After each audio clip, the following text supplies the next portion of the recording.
Many homeowners think excavation is a simple activity that only involves digging soil, but in DPWH-based costing, excavation is a quantified operation governed by volume, soil type, method, and disposal.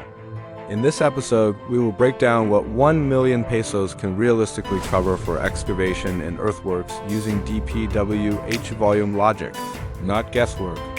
Excavation costs are determined by measurable quantities such as cubic meters of soil, excavation depth, and classification of material.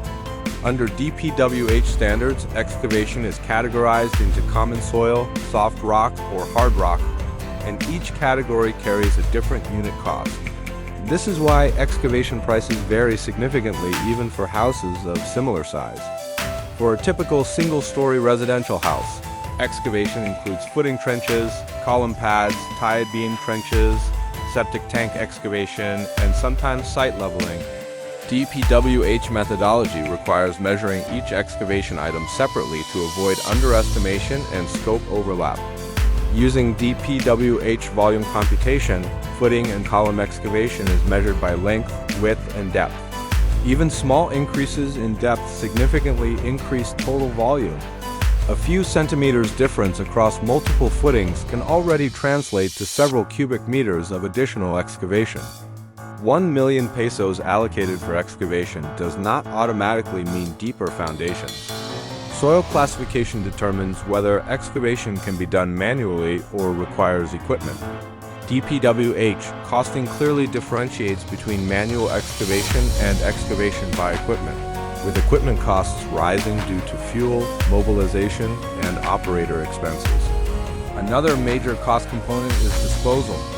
Excavated soil must be hauled away unless it is reused for backfilling. DPWH logic treats hauling distance as a measurable cost factor. Longer hauling distances increase trucking time, fuel consumption, and total excavation cost. Backfilling and compaction are often overlooked by homeowners. DPWH standards require backfilling to be done in layers with proper compaction to prevent settlement. This means labor, equipment, and sometimes imported fill materials add to the excavation budget. If the site is uneven, grading and site leveling are included in earthworks. DPWH-based planning treats grading as a separate measurable activity, not a free add-on. Poor grading can lead to drainage problems and additional corrective works later. When properly allocated, 1 million pesos can already cover excavation, hauling, backfilling, and initial grading for a modest residential project under normal soil conditions. However, this assumes proper planning, verified quantities, and controlled scope based on DPWH measurement rules.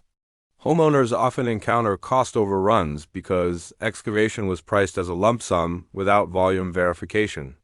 DPW takeoff protects the budget. Takeoff protects the budget by tying every peso to actual cubic meters and work classifications.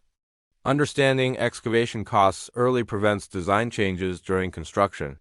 Once excavation starts, any modification in footing size or depth directly affects volume and cost. DPWH logic emphasizes finalizing design before excavation begins. If you want your excavation and earthworks budget computed accurately using DPWH volume standards, visit www.vjsconsultancy.com. We help homeowners convert drawings into real quantities and realistic budgets. Follow SmartPinoy Homes for practical construction guidance.